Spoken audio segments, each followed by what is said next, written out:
চূড়ান্ত দায়িত্বজ্ঞানহীনতা, বারবার ভুল করা সত্ত্বেও কোনো অনুতাপ প্রকাশ না করা, আবার মিথ্যে কথা বলা, নিজের আবেগগুলো প্রকাশ করতে না পারা বা প্রকাশ না করা, ভাঙচুর করা, কাউকে আঘাত করা, আবার এমন কোনো কাজের সাথে নিজেকে যুক্ত করা যেখানে যে কাজগুলো সামাজিকভাবে অ্যাকসেপ্টেবল নয়, এবং মিথ্যে কথা বলা।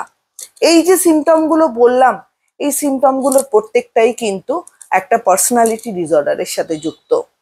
হ্যাঁ, আজকে আমি আমার সেশনের ভেতর থেকে সেইটাই আপনাদের সাথে আলোচনা করব। এই যে লক্ষণগুলো বললাম, এর সব কটিই কিন্তু অ্যান্টি সোশ্যাল পার্সোনালিটি ডিসঅর্ডারের লক্ষণ। এর পেছনে যে কারণগুলো আছে তার মধ্যে প্রধান কারণ হচ্ছে ছোটবেলায় যে বাচ্চাটি আজকে বা যে ছেলেটি বা মেয়েটি এই ধরনের কাজকর্ম করছে, সে যখন ছোট ছিল তার শৈশবটা কেমনভাবে কেটেছে। এদের শৈশবটা কাটে কিন্তু ইউজুয়ালি কোনো ব্যঙ্গ বিদ্রূপের মধ্যে দিয়ে, পারিবারিক অশান্তির মধ্যে দিয়ে।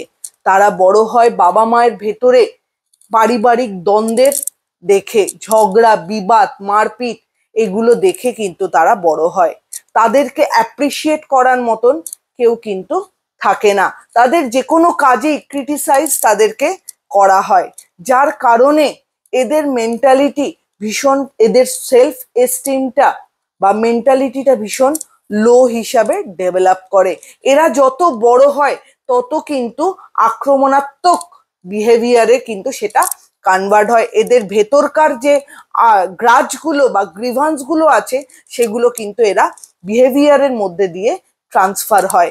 তো ধরুন কোনো বাচ্চা ছোটবেলায় যদি কোনো এরকম কাজ করে, মিথ্যে কথা বলছে বা কাউকে আঘাত করছে বা চুরি করছে, কারোর জিনিস না বলে নিয়ে নিচ্ছে, তো আমরা ভাবি বাচ্চাটি হয়তো দুষ্টুমি করছে, কিন্তু এটাই ওই দুষ্টুমি ভেবে হয়তো তার ওই সময় তাকে কিছু বললাম না, এটাই পরবর্তীতে কিন্তু অ্যান্টি সোশ্যাল পার্সোনালিটি ডিসঅর্ডারে কনভার্ট হয়ে যায়। সম্প্রতি একটি সিনেমা এসেছে মৃগয়া বলে।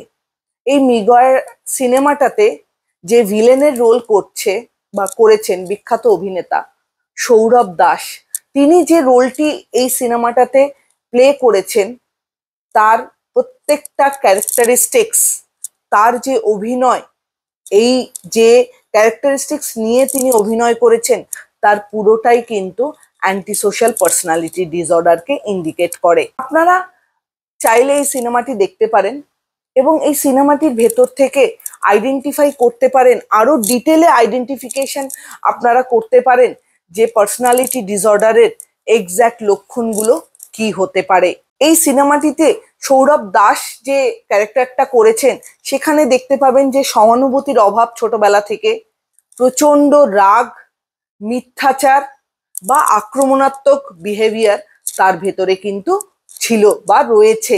তো সেখান থেকে এদের ভেতরে কিন্তু এই ধরনের ডিসঅর্ডার কিন্তু গ্রো করতে পারে। আর এতক্ষণ প্রথমেই আমি বললাম এর লক্ষণগুলো কি, এরপরে আমি বললাম এর কজগুলো কি, এবং আমরা সিনেমাতে বা আমাদের আশেপাশেও এরকম অনেক দেখতে পাবো। এদের যে বেসিক ট্রিটমেন্টটা দরকার, এদের একটা সাপোর্টিভ এনভায়রনমেন্ট দরকার, সাপোর্টিভ ফ্যামিলি দরকার, এবং তার সাথে দরকার সাইকিয়াট্রিক এবং সাইকোলজিস্টের সহযোগিতা। আর থ্রু কাউন্সিলিং বা সাইকিয়াট্রিস্ট মানসিক রোগের ওষুধ খেলেও কিন্তু এই ধরনের রোগ থেকে সেই মানুষটিকে সরিয়ে আনা সম্ভব হয়। থেরাপির সাথে যদি ওষুধ, সাইকিয়াট্রিক ওষুধ সে নেয়, মানসিক রোগের যে ওষুধ, কাউন্সিলিং এর সাথে দুটো প্যারালালি যদি সে সেবন করতে পারে তাহলে কিন্তু এই রোগ থেকে তাকে অনায়াসেই কিন্তু সারিয়ে তোলা সম্ভব। একজন ব্যক্তি যে এই ধরনের কার্যকলাপ করছে তাকে মাথা খারাপ বা পাগল বলে সরিয়ে না রেখে তাকে যদি প্রপার ট্রিটমেন্টের মাঝে আনা যায়, প্রপার ট্রিটমেন্ট যদি তাকে দেওয়া যায়, ডেফিনেটলি সে এই ধরনের পার্সোনালিটি ডিসঅর্ডার থেকে কিন্তু মুক্তি পেতে পারে।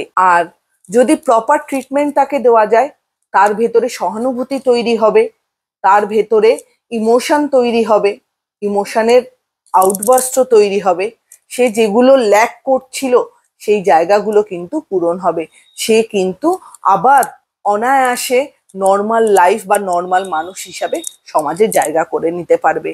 তো অ্যান্টি সোশ্যাল পার্সোনালিটি ডিসঅর্ডার কারোর ভেতরে যদি দেখতে পান বা এই ধরনের সিমটমগুলো যদি দেখেন আপনার আশেপাশে বা আপনার ভেতরে, তাহলে অবশ্যই সাইকিয়াট্রিস্ট বা সাইকোলজিস্টের সাথে যোগাযোগ করুন। ভিডিওটা কেমন লাগলো অবশ্যই আমাকে জানাবেন। ভালো লাগলে চ্যানেলটা লাইক অ্যান্ড সাবস্ক্রাইব করে দেবেন। সবাই ভালো থাকবেন, সুস্থ থাকবেন। নমস্কার।